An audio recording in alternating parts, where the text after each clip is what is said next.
Hi there. Welcome back to the Wednesday Night Watch Party. I'm super glad that you guys are here. Tonight we're continuing with the series about identity, and I'm so excited to talk about it and give you guys some insight to it because when I was your all's age, I had so many questions because I found my identity in football, in friendships, in relationships, and I was really kind of confused on what it meant to find your identity in Jesus. And so today we're going to take kind of a deep dive into what that actually looks like. And man, I'm so happy you guys are here. We miss you guys. We love you guys. Now let's get into it. Yeah, so like I said in the intro, we're going to be doing a deep dive into identity. And before we get into that, I kind of want to give you guys, just like if we were sitting down having coffee somewhere, and you asked me what I thought identity was, what my definition kind of is. And so what I really think identity is where do you find purpose in life and where do you find love? I think that those two things are really important in life and outside of Christianity. If you look at the business world or business models or sports teams or music, you really find those two things. And like the greatest songs of all time, some of you guys might say that's Justin Bieber, and I would totally disagree with you, just from a personal standpoint. Like I would say like Sam Cooke, who's an amazing singer from the 60s or 70s, love his music. He's really soulful. But the two common things you see not only in Christianity but in successful business and also successful sports music, it's purpose and love. It's the two things that draw emotion, and they're also the building blocks for identity. Where is your purpose coming from, and where is love coming from? And you can see it really clearly with people too. Like if they're missing one of those things, the person not only has an off like kilter personality, but hanging around them, you will start to notice that weight to start being put on you. Like I don't know if you guys have ever been around somebody who doesn't really have a great relationship or is kind of in a bad relationship that you know is kind of toxic, and then when they get out of hanging out with that person and they start to hang out with you, it almost feels like you're pulled into their shoes a little bit. And so identity at the basis, I think, are those two things. It's purpose and love and where you're finding those things. And my identity has to be grounded, and as a Christian needs to be grounded in God and in Jesus dying on the cross because he loved us so much that he wants to take our sins away. It's that foundation that then sets kind of the playing field, or whatever you guys want to set, the stage or the field if you're in athletics, whatever it is, it sets that to where you can say, okay, now I can see the rest of it. Now I can see the audience if you're from stage. Now I can see the end zone on a football field. Now that I have where I need to be, I can draw up the plays of life and actually live out what purpose means and what my identity means. Because once you have that, no matter what someone else says about you or does to you, you can always reflect back and say, hey, this is who I am. Who I am is whose I am. It's God who determines my value. It's not what someone says about me. It's not a relationship. It's not what someone laughed at me or why someone laughed at me or why someone bullied me in the past or what someone wants me to be. It's solely the fact that Jesus died on the cross for me. And when I know that I'm valued and when I have that purpose and when I have that love in life, I don't need the other stuff. I already have my foundation. And I think it's obvious too, like I said earlier, to notice those people who don't have that. Man, it's then our purpose to reach those people. And so that's kind of my definition of what identity really means and what it looks like, no matter how old you are. If you're a fifth grader coming up to middle school, or if you're a senior leaving to go to college, or if you're a parent watching this with your kids. And so my first question to you is, where is your identity? What does your identity look like? Is it grounded in love? Is it grounded in Jesus? Or is it grounded in next Friday night or the next party or the next relationship or the next compliment someone gives you from an Instagram post? Where is your identity? And really think about that going forward. A time that I struggled with my identity and my value. I know I talk about football a lot, but that was a lot of my upbringing, so I'm going to go back to a football story. But going into my senior year, I was really hoping to play college football. I had several bigger colleges I was talking to. like Marshall, App State. Some of you guys know those schools. And I was really looking forward to play football on like a TV level. Like I would be playing on the TV on Saturdays so my family could tune in and watch. And a lot of my identity was found in working towards that. Like a lot of who I thought that I was the kicker for Abingdon High School. I was the soon-to-be kicker for a Division I football team. And a lot of that was founded on that. And some of you guys know my story. A week before my senior season, I ended up breaking my foot, which was my plant foot. If you know anything about football as kicking or soccer, the plant foot is the foot that plants before you kick the ball with your other foot. And so when something goes wrong in that foundation, none of the rest of it can actually help, or none of it can really work. And so I ended up breaking my plant foot. I went to the doctor. They said, hey, listen, if you have surgery on it, you're probably not going to be able to kick again. But you can wait, and the healing process for it is about 10 to 12 weeks for the kind of break that was in my foot. And if you know anything about high school football season, a high school football season is 10 to 12 weeks. If you make it to the playoffs, it's 12 to 13 to 14. But 10 weeks is regular season. And for a kicker, your senior season's really important, because that's when colleges say, oh, well, they either mentally have it or they don't mentally have it, because there's a lot of pressure that goes along with that point and with that position.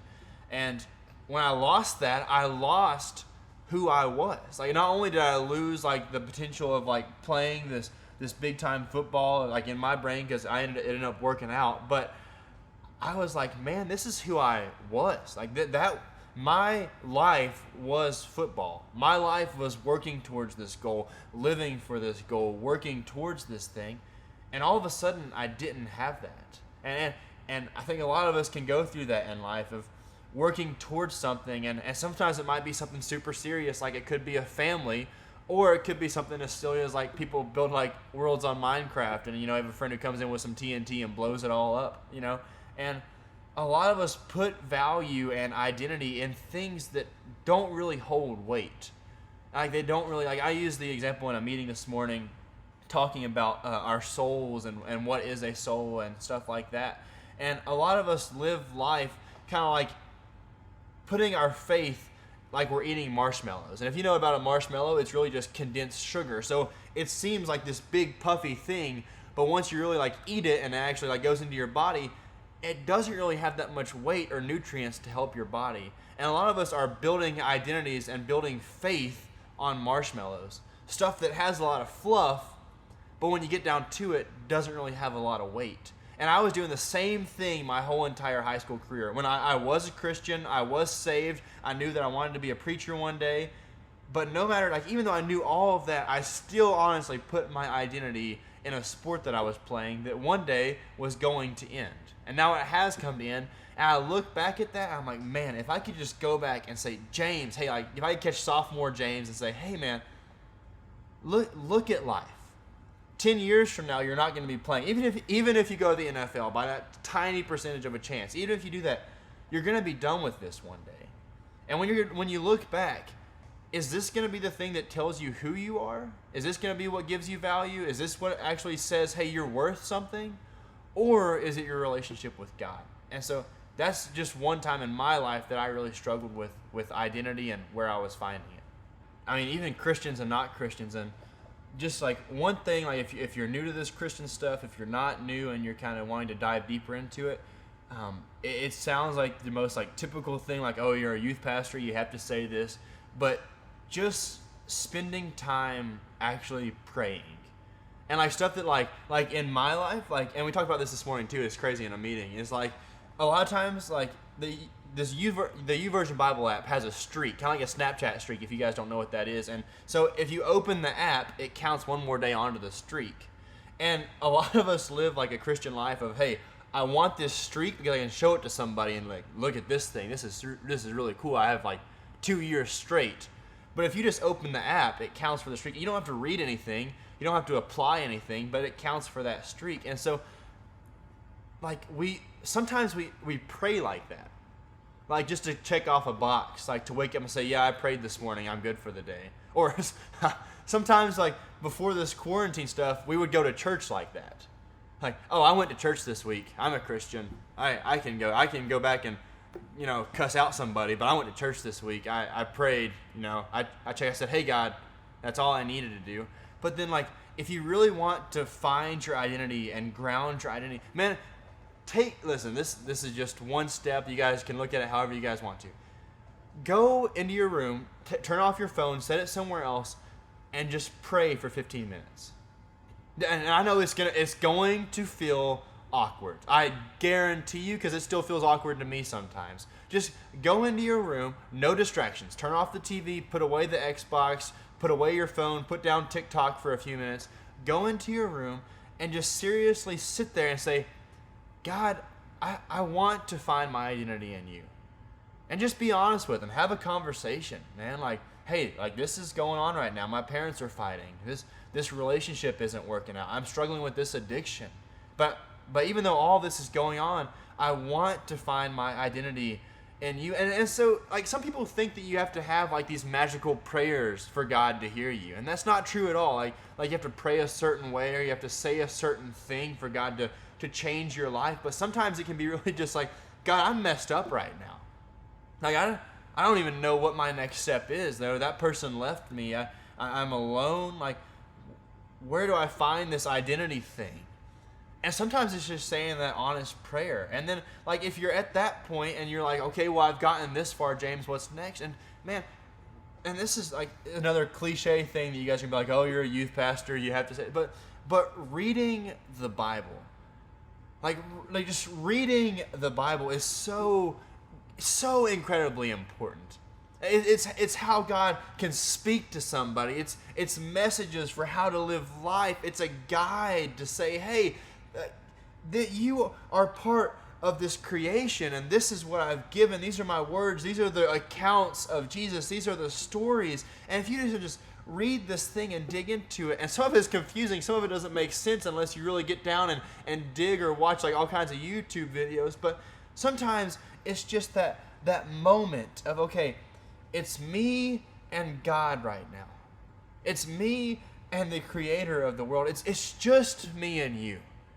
It's just me and where my identity needs to be.